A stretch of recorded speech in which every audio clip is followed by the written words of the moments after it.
আমরা সবাই জীবনে সফল হতে চাই, কিন্তু এমন কিছু নীতি আছে যেগুলো শুধু মোটিভেশনাল বইয়ে নয়, বরং 1450 বছর আগেও আল্লাহ তাআলা কোরআনে আমাদের শিখিয়ে দিয়েছেন। আজ জানবো কোরআন থেকে নেওয়া 7টি অসাধারণ লাইফ হ্যাক, যা মেনে চললে শুধু দুনিয়াতেই নয়, আখিরাতেও সফল হওয়ার পথ সহজ হবে ইনশাআল্লাহ। নাম্বার 1, কষ্টের পরেই স্বস্তি আসে। পবিত্র কোরআনে এসেছে, নিশ্চয়ই কষ্টের সাথেই স্বস্তি রয়েছে। সূরা ইনশিরাহ আয়াত নম্বর 6। জীবনে এমন অনেক সময় আসে যখন মনে হয় সব দরজা বন্ধ হয়ে গেছে। চাকরি নেই, ব্যবসায়িক ক্ষতি, পরীক্ষায় ব্যর্থতা, প্রিয়জনের মৃত্যু কিংবা অসুস্থতা এসব মানুষকে পুরোপুরি ভেঙে দেয়। কিন্তু আল্লাহ আমাদের আশ্বস্ত করছেন, কষ্ট কখনো স্থায়ী নয়। প্রতিটি কঠিন সময়ের পর আল্লাহ স্বস্তির ব্যবস্থা রেখেছেন। বাস্তব জীবনে দেখবেন যে অনেক সফল মানুষই জীবনের শুরুতে অসংখ্য ব্যর্থতার মুখোমুখি হয়েছেন। সেই ব্যর্থতাই তাদের আরও শক্তিশালী করেছে। তাই কষ্ট এলে হতাশ হবেন না, ধৈর্য ধরুন, আল্লাহর উপর ভরসা রাখুন এবং চেষ্টা চালিয়ে যান।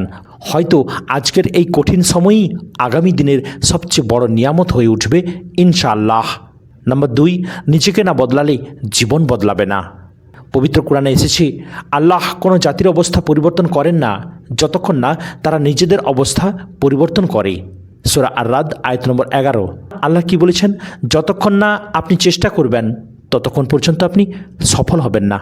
অনেকেই বলেন, আমার ভাগ্য খারাপ, কিন্তু প্রশ্ন হলো, আমি নিজেকে কি পরিবর্তন করেছি? যদি প্রতিদিন একই ভুল করি, একই অলসতা করি, একই গুনাহে ডুবে থাকি, তাহলে নতুন ফল কিভাবে আশা করি? বাস্তব জীবনে একজন ছাত্র যদি পড়াশোনা না করে, শুধু দোয়া করেই ভালো রেজাল্ট চায়, সেটা কি কখনো সম্ভব হবে না। একজন ব্যবসায়ী যদি পরিশ্রম না করে শুধু সফলতার স্বপ্ন দেখে, তাতেও তার কোনো লাভ নেই। আল্লাহ তাআলা তাওয়াক্কুলের পাশাপাশি চেষ্টা করতে বলেছেন। নিজের অভ্যাস, সময়ের ব্যবহার, চিন্তাভাবনা এবং ঈমান এসব বদলাতে পারলেই জীবন বদলাতে শুরু করবে ইনশাআল্লাহ। নাম্বার 3, ধৈর্যের ফল কখনো নষ্ট হয় না। পবিত্র কোরআনে এসেছে, আপনি ধৈর্য ধারণ করুন, নিশ্চয়ই আল্লাহ সৎকর্মশীলদের প্রতিদান নষ্ট করেন না। সূরা হুদ আয়াত নম্বর 115। আমরা এমন এক যুগে বাস করছি যেখানে সবাই ইনস্ট্যান্ট রেজাল্ট চায়। হ্যাঁ ভাইরা, তৎক্ষণাৎ রেজাল্ট চাই, এক্ষুনি দোয়া করলাম আর এক্ষুনি যেন কবুল হয়ে যায়, এই ধরনের মানুষের আশা।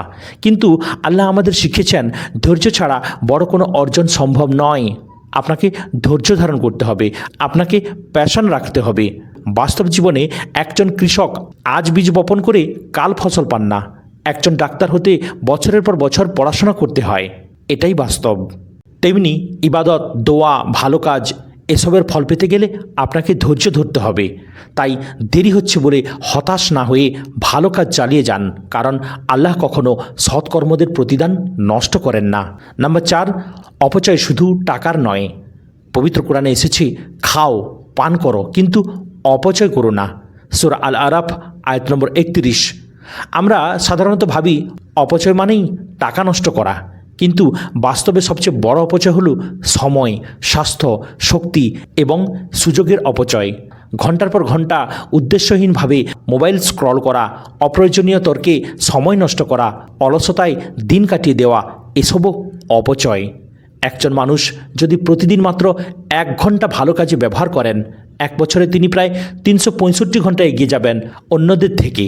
আল্লাহ অপচয় পছন্দ করেন না, তাই প্রতিটি নিয়ামতের সঠিক ব্যবহারই একজন মুমিনের পরিচয়। নাম্বার 5, না জেনে কথা বলবেন না। পবিত্র কোরআনে এসেছে, যে বিষয়ে তোমার জ্ঞান নেই তার পেছনে পড়ো না। সূরা আল-ইসরা আয়াত নম্বর 36। আজকের সোশ্যাল মিডিয়ার যুগে এই আয়াতটি আগের যে কোনো সময়ের চেয়ে বেশি প্রয়োজন। একটি খবর না যাচাই করেই শেয়ার করে দেওয়া, ইসলাম সম্পর্কে না জেনেই ফতোয়া দেওয়া, মানুষের বিরুদ্ধে গুজব ছড়ানো, এসব মারাত্মক অপরাধ। বাস্তব জীবনে একটি মিথ্যা খবর একটি পরিবার ভেঙে দিতে পারে, একজন নির্দোষ মানুষের সম্মান নষ্ট করে দিতে পারে। তাই কোনো কিছু শোনা মাত্র বিশ্বাস করবেন না, জানুন, যাচাই করুন, বুঝুন, তারপর কথা বলুন। নাম্বার 6, অহংকার মানুষকে ধ্বংস করে। পবিত্র কোরআনে এসেছে, নিশ্চয়ই আল্লাহ অহংকারী ও দাম্ভিককে পছন্দ করেন না। সূরা আন-নিসা আয়াত নম্বর 36।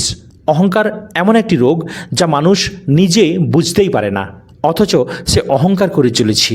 ধন সম্পদ, সৌন্দর্য, জ্ঞান কিংবা পদমর্যাদা যে কারণেই হোক না কেন, অহংকার মানুষকে আল্লাহ থেকে দূরে সরিয়ে দেয়। ইবলিসও ধ্বংস হয়েছিল এই অহংকারের কারণেই।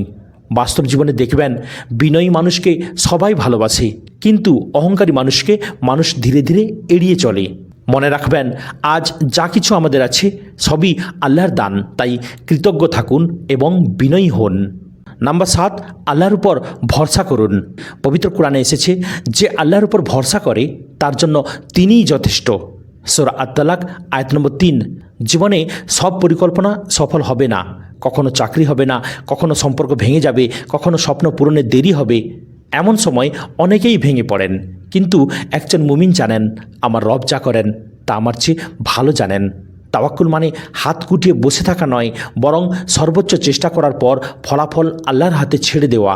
এটার নামই হচ্ছে তাওয়াক্কুল। আপনি আল্লাহর উপর তাওয়াক্কুল রাখুন, আল্লাহর উপর ভরসা রাখুন, আর এটাই হচ্ছে তাওয়াক্কুল।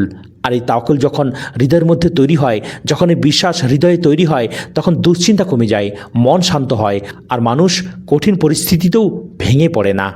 প্রিয় ভাইরা, এই ছিল কোরআন থেকে নেওয়া 7টি জীবন বদলে দেওয়ার মতো শিক্ষা।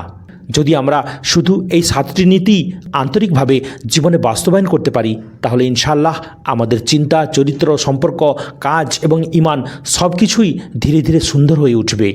আল্লাহ তাআলা আমাদের সবাইকে কোরআনের শিক্ষা বুঝে তা অনুযায়ী জীবন পরিচালনা করার তৌফিক দান করুন। আমিন।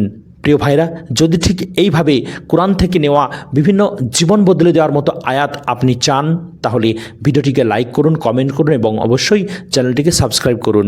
কেননা এই ধরনের ইসলামিক কন্টেন্ট বানাতে আমি উৎসাহী হব। তাই আমাকে সাপোর্ট করুন লাইক, কমেন্ট এবং শেয়ারের মাধ্যমে। আসসালামু আলাইকুম ওয়া রাহমাতুল্লাহি ওয়া বারাকাতুহু।